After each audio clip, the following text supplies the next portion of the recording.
Okay, I just watched this movie. Didn't have any effect on me at all. I'm good. This is reality. That's fiction, right? Right there. Yeah, that's fiction. That's not reality, right there. And as long as you guys don't read the Sutter Cane novel In the Mouth of Madness, you'll be okay too.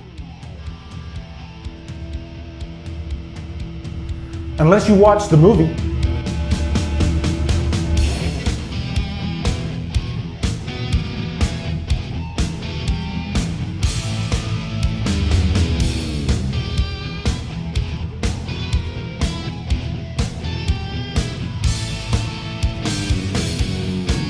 In the Mouth of Madness stars Sam Neill, Julie Carmen, and is directed by the great, the master, John Carpenter.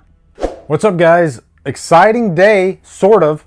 We are closing off the Apocalypse Trilogy, but not so fast. I'm going to be doing The Thing, which is right up there, again, revisited, because I reviewed The Thing in my first year of YouTube, and there's more that I want to say.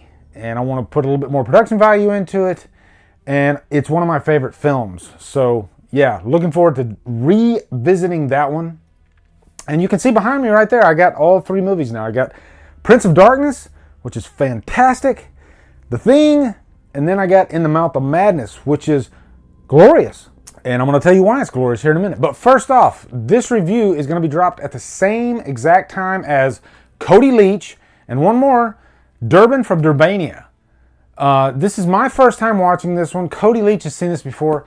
I don't remember if Durban has seen this before or not. I don't think he has.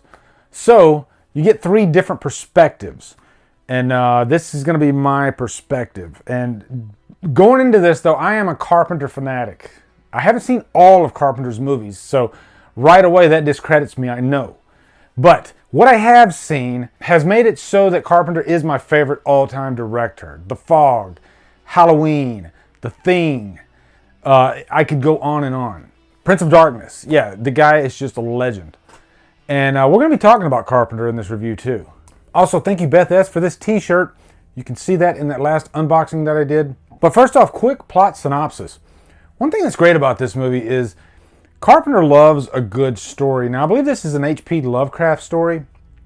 But you know, it's just refreshing to watch a movie that isn't the same old, same old. You know, we see a lot of the same rehashed plots, mostly like revenge stories or slashers or whatever. But this is a plot that'll really bake your freaking noodle. So basically, in this world, Sutter Cane is a novelist, much like, I guess you could compare him to how big J.K. Rowling is, like in, say, the last decade. He's that big. He's bigger than Stephen King. They even mention it in the movie. The guy went missing. You know, he was in the middle of writing his latest book, which is called In the Mouth of Madness, and he went missing. So Sam Neill goes on the hunt to find where Sutter Cane went. One of the things that makes everybody so crazy is everybody that reads his books, they kind of go insane. They lose their shit. Do you read Sutter Cane? And our main character, John Trent, he's not buying any of it. By the way, this movie opens up showing you the ending.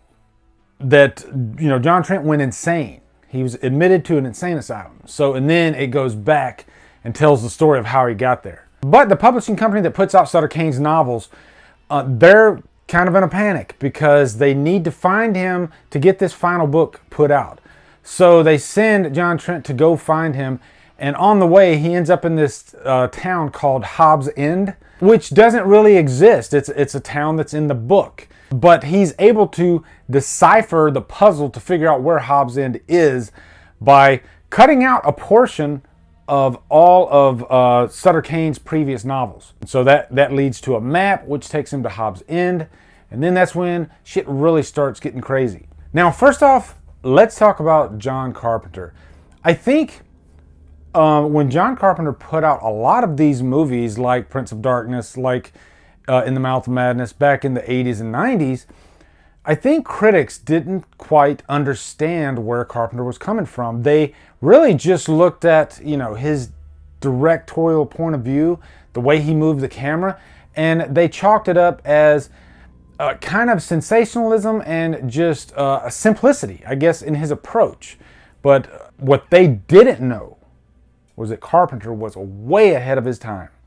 And now we are reaping the benefits. Now everybody is on the Carpenter train. People are realizing that a lot of this stuff that Carpenter was saying back then in the 80s and 90s really holds true today, especially in The Mouth of Madness.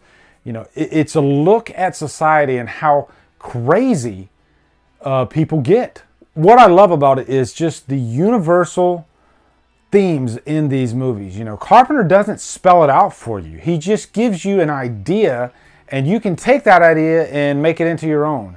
Some people can look at this movie as kind of putting religion on the microscope, because you could say that Sutter Cane's novels can be compared to the Bible, and how some people take the Bible so literally. And then others can look at this as kind of a look at conspiracy theories. You know, all that could really just fit into this Carpenter box, and it all works. And it's timeless. I think 50 years from now, people are still going to be watching Carpenter's works, and, you know, they're going to still be relevant. That's the power of John Carpenter, unlike any other director. That's why he's my favorite director, really. But more than anything, I guess the point that I'm trying to make about Carpenter's messages in his movies, in the way he directs, is that he pushes the envelope, especially with like Prince of Darkness and this movie. You know, he begs questions, or begs the viewer to ask questions that they probably are a little bit afraid to ask, especially if they are religious. You know, it forces you to kind of take a step back and look at something that you might hold near and dear to your heart and really question it. And I love directors that do that take chances like that, push the envelope. That's what Carpenter does. Some say that this might be Carpenter's last masterpiece. And I probably would agree with them. Now, like I said, I haven't seen everything, but I know that everything he did after In the Mouth of Madness wasn't the best. Like Ghost of Mars is a pretty bad film. But this one, I just love how there's kind of a gradual build to it, you know? It's not as scary, for lack of a better term, than, say, Prince of Darkness or especially The Thing. Like, those two movies are terrifying. This one, I think, is more of a statement. It does have some creepy stuff in it, for sure. Especially in terms of, like, the practical effects and when it gets a little bit psychedelic. But overall, I think this is more thought-provoking than the rest of the movies. You know, the other movies are kind of more on the nose, whereas this one, you can kind of play around with the themes in this movie. Also, Sam Neill. Sam Neill is one of my favorite actors, and I think he suits horror movies better than any other genre. I loved him in Dead Calm, in Event Horizon, which I just reviewed not too long ago, actually. And there's just something, I guess, behind those eyes, something in the way he delivers a performance. There's just a darkness to Sam Neill, I think, that really bleeds through in his performances. And I don't think you could have picked a better leading man for this movie, for somebody to go insane, to go mad, than Sam Neill. He does it flawlessly. Also, Julie Carmen, who was in Fright Night 2, she's an editor for Sutter Cane, and she doesn't buy into any of this at all. You know, she's really just there for the company. You know, Sutter Cane is her investment, so she wants to find him just as bad as the company does. But once she gets over into Hobbs End, then she starts losing her mind. Now, Sutter Cane is really an interesting character, and I talked about how this really has universal themes. And if you are pointing a finger at religion, then you could say Sutter Cane is kind of like God. I mean, they even kind of metaphorically compare him to God. There's one part where he's stating that, you know, he can control everything in his world, and if he wants his world to be blue, he can make it blue. And then, you know, you got that really cool looking scene on the bus.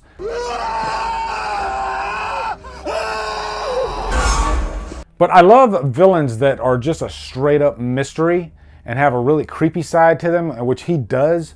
And really the guy doesn't even like utter a word until at least like the middle of the movie. And then finally that last act, I love that scene where they're talking about not everybody reads, and then Charlton Heston says, but we made a movie.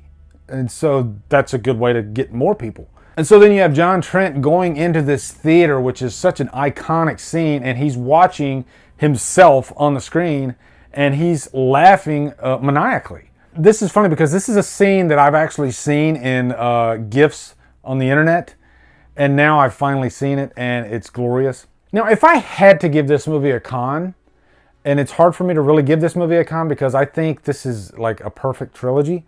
Now, the thing you're going to do is you're going to compare this to The Thing and Prince of Darkness, which I do think those two movies are a little better. And I guess my big thing with this one is I don't think the score is as good as Prince of Darkness and The Thing. Prince of Darkness has an amazing score, actually. But it's still, it's a good score. Like, if this wasn't a Carpenter movie, I wouldn't have a problem with the score at all. But Carpenter is so great at scores that it's hard not to compare this to his previous work. But it still gets the job done. And I will say that opening, like, kind of rock-sounding musical piece that's at the beginning and the end, it bookends the movie, that is infectious, actually. I love how this opens up and then closes. It just fits nicely. But anyway, guys, serious.